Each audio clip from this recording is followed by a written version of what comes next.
ভারত নিয়ে কিন্তু বিএনপির অবস্থান আমি সবসময় ডুবিয়াস দেখি। আপনার মনে থাকবে 2001 সালে, আমি বলি, আমি শুধু 2001 সালে বলি, 2001 সালে ভারত ক্ষমতা আসার পরে প্রথম বলতে শুরু করেছিল যে বিবিআনার গ্যাস, বিএনপি বলতে শুরু করেছিল যে বিবিআনার গ্যাস সে পুরোটা দিল্লিতে রপ্তানি করতে চায়। সাইফুর রহমান বলেছিল মাটির তলে গ্যাস রেখে লাভ কি, আপনারা টাটাকে চিটংয়ে স্টিল মিল করার ইয়ে দিতে চেয়েছিলেন, একই রকম টাকা একটা দেওয়ার ক্ষেত্রে আপনারা ভারতের কথায় তাইওয়ানকে স্বীকৃতি দিয়েছিলেন। মানে বিএনপির ইয়া কিন্তু বোঝা যায় না ভারত নিয়ে আসলে। না, তাইওয়ানের সাথে ভারতের সম্পর্ক ওইটা অন্য জিনিস। সবকিছু নিয়ে সবকিছু সম্পর্কে আপনি জানেন, বিবিআনের গ্যাস বলেন আর আমাদের মাটির তলের গ্যাস, শেষ পর্যন্ত কি বাংলাদেশ ভারতের কাছে গ্যাস দিতে পারে নাই তো? কারণ শেখ হাসিনা জামাত ইসলামী দুইটাই আন্দোলন করছিল, বামদের নেতৃত্বে শেখ হাসিনা জামাত ইসলামী আলাদা না, এই গ্যাস দেওয়ার ব্যাপারে আলাদা আলাদা আন্দোলন করছে। তাহলে হাসিনা যখন গ্যাস বিক্রি করলো তখন তারা আন্দোলনটা করলো না কেন? হাসিনা কোথায় গ্যাস বিক্রি করছে? হাসিনা কোথায় গ্যাস বিক্রি করছে? এইবার 2016 সালে হাসিনা গ্যাস বিক্রি করেছে ভারতের কাছে, গ্যাস বিক্রি করেছে কোথায়? ভারতের কাছে গ্যাস বিক্রি করেছে। আপনি আবার চুক্তিগুলো পড়েন, আপনি অতীত ইতিহাস আমি বলে গেলাম, আপনি দেখেন কোথায় ভারতের কাছে। জামাত ইসলামী তো তখন আপনাদের লগে ছিল না, জামাত ইসলামী আন্দোলন করে নাই, ঠিক বলছেন, কিন্তু আপনারা গ্যাস দিতে চাইছিলেন, পুরা বিবিআনা দিল্লিতে চলে যাবে সরাসরি। সেটা তো আপনি চাইছিলেন, আমরা কি দিয়েছি? না, রক্ত দিয়ে ঠেকানো হয়েছে, এটা রক্ত দিয়ে 4 দিন হরতাল লাগছে রে ভাই। না ভাই, এটা কিন্তু তখন জামাত বা আওয়ামী লীগ না, জামাত তখন আপনাকে লগেই, জামাত তো আপনাকে মন্ত্রী, আওয়ামী লীগ এবং বামরা তেল গ্যাস বিদ্যুৎ বন্ধ রক্ষা কমিটি না। তখন আমরা কোন ভারতের কাছে আমরা গ্যাস বিক্রি করিনি, একমাত্র দল আওয়ামী লীগ গ্যাস বিক্রি করেছে। এই তথ্য আপনি দেখে নিয়েন যে একমাত্র দল আওয়ামী লীগ যারা গ্যাস বিক্রি করেছে। আওয়ামী লীগের গ্যাস বিক্রির কথা আমি জানি না, আওয়ামী লীগ আর অ্যাঙ্গোলার কিচ্ছাটা আপনি আমাদের দিয়েন, আমি এটার মধ্যে আলাদা করে দেখবো না। আর আমি একটু আবার মাসুদ ভাইয়ের কাছে যাই। মাসুদ ভাই, ডক্টর মোহাম্মদ ইউনূসকে এই অন্তর্বর্তীকালীন সরকারের প্রধান করার ব্যাপারে কি আপনাদের প্রস্তাব ছিল, আপনাদের এক ঐক্যমত ছিল, নাকি এটা কি ছিল আসলে? মানে আপনারা ডক্টর মোহাম্মদ ইউনূস যে অন্তর্বর্তীকালীন সরকার প্রধান হবেন, এটার ব্যাপারে আপনারা what did you do? দুটো বিষয় একটু সংযুক্ত করে নেই। সেটা হচ্ছে যে আমাদের বলা হয়েছে যে আমরা একটাকে বলা হয়েছে ভারতে পালিয়েছে আর একটা পরাজিত শক্তি। তো এই জায়গায় আসলে আমাদের ক্লিয়ারেন্সটা থাকা প্রয়োজন যে বাংলাদেশের মানুষের কাছে কিন্তু বিষয়টা খুব পরিষ্কার। এটা নিয়ে এখন আর ধোঁয়াশা তৈরি যে বা যারাই করবেন, এই বিতর্কের জায়গাটা 2024-এ জুলাই আগস্টের মাধ্যমে আরো বেশি পরিষ্কার হয়েছে যে অতীতের বিষয়গুলোকে আর বেশি টানাটানি না করে বর্তমান এবং ভবিষ্যৎকে ধারণ করে এগিয়ে যাওয়াটার মধ্যেই আমাদের কল্যাণ। আমার মনে হয় সেই জায়গাটা পিছনে ফিরে ফিরে বারবার, যখন আমাদের আর কোনো রেকর্ড বাজাবার সুযোগ নেই, আমাদের যারা মন্ত্রী ছিলেন, আমাদের যারা সংসদ সদস্য ছিলেন, ইভেন দো আমাদের যারা রাজনীতিতে ফাঁসির মঞ্চে গিয়েছেন, কোন অন্যায়ের কাছে আপোষ করেন নাই, তাদের কোনো ভিডিও পাওয়া যাবে না, রেকর্ড পাওয়া যাবে না, অডিও কল পাওয়া যাবে না, অথচ এরকম ভিডিও কল পাওয়া যাবে বা অডিও বার্তা পাওয়া যাবে। সেরকম বিষয়গুলোকে সামনে রেখে তো এখন জনগণ ভাবছে যে আবার একদল ভারতের অনুকম্পা নিয়ে 16 বছর থাকার চেষ্টা করেছে, অঙ্গরাজ্য বানিয়েছে, ইলিশ মাছ আমরা খেতে পারিনি তাদেরকে পাঠানো হয়েছে। আবার এখন ঠিক একই কথা বলে জামাত ইসলামীকে ওই সময় যেমন দাবিয়ে রাখার চেষ্টা করা হয়েছে, বিতর্কিত করার চেষ্টা করা হয়েছে, জনগণ থেকে আলাদা করার চেষ্টা করা হয়েছে, ঠিক একই কথা যখন যদি আমি বলি, তাহলে আমাকেও তো জনগণ ধরে নিবে যে আমি বোধহয় সেই একই পন্থা অবলম্বন করে আবার বাংলাদেশকে ওই একই রাষ্ট্রের করদ রাজ্যে বা অঙ্গরাজ্যে বা তাদের অনুকম্পা নিয়ে বোধহয় আমরা আবার ক্ষমতায় যাওয়ার একটা ষড়যন্ত্র বা একটা পরিকল্পনা আমরা করছি। এটা যথার্থ হবে না এবং এই জায়গাটা দেশের জন্য কল্যাণ হবে না, সেটা আমাদের সকলেরই স্মরণে রাখা প্রয়োজন।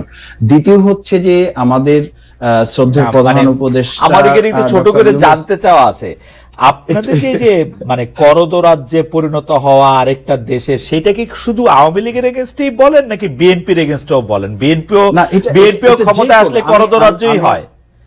এবং এবং এবং এবং এবং আপনাদের এই বয়ান কখনোই চেঞ্জ হয় না। 1971 সাল ছিল ভারতীয় ষড়যন্ত্রের তৈরি, ভারতীয় ষড়যন্ত্রের তৈরি একটা কাহিনী, ওই ভারতীয় ষড়যন্ত্র, ওই ভারত বিরোধিতা।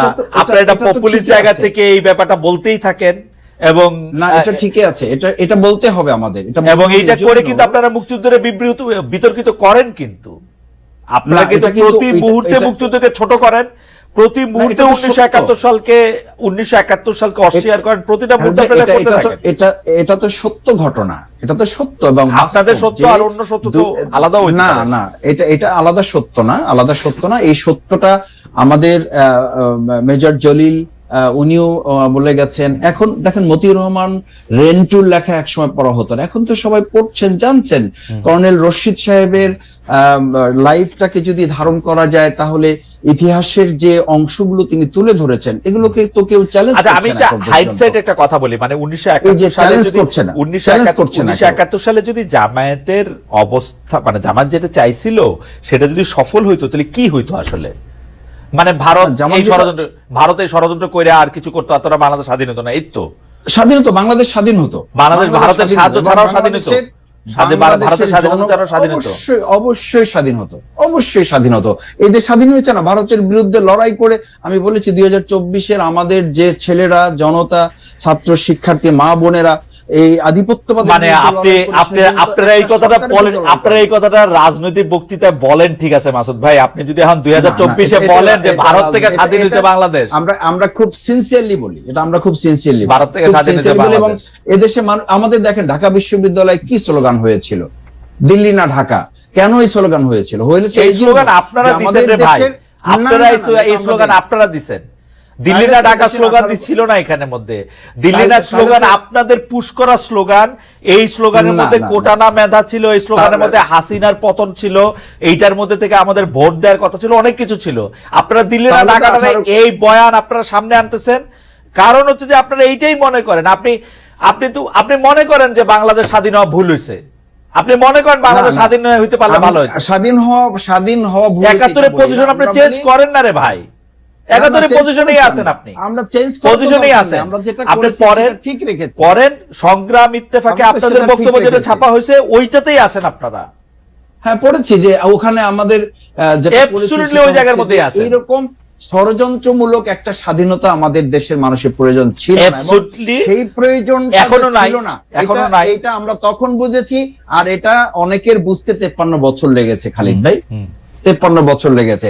যার কারণে এখন স্লোগান উঠেছে দিল্লি না ঢাকা।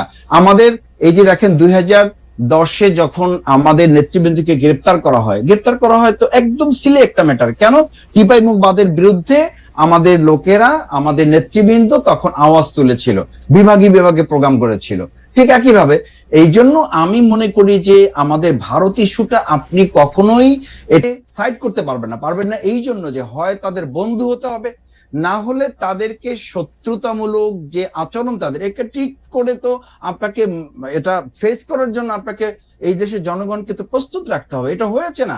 দেখেন আপনি সীমান্তে এখন আমাদের কাস্তেওয়ালারা, মানে আমাদের সম্মানিত এবং প্রিয় কৃষকরা হাতে কাস্তে নিয়ে তারা সীমান্ত রক্ষার জন্য আমাদের বিজিবির ভাইদের সাথে তারা অংশগ্রহণ করছে। ঝিনাইদহে এখন অলরেডি আমাদের এটা আপনি ইন্টারন্যাশনালি এটা বললেন না, এটা আমাদের জন্য খুব গর্বের ব্যাপার না যে আমাদের বিএসএফ এর ভাইদের সাথে কারো কাস্তে নিয়ে এটাতে দাঁড়ায় থাকতে হয়। This is not the case.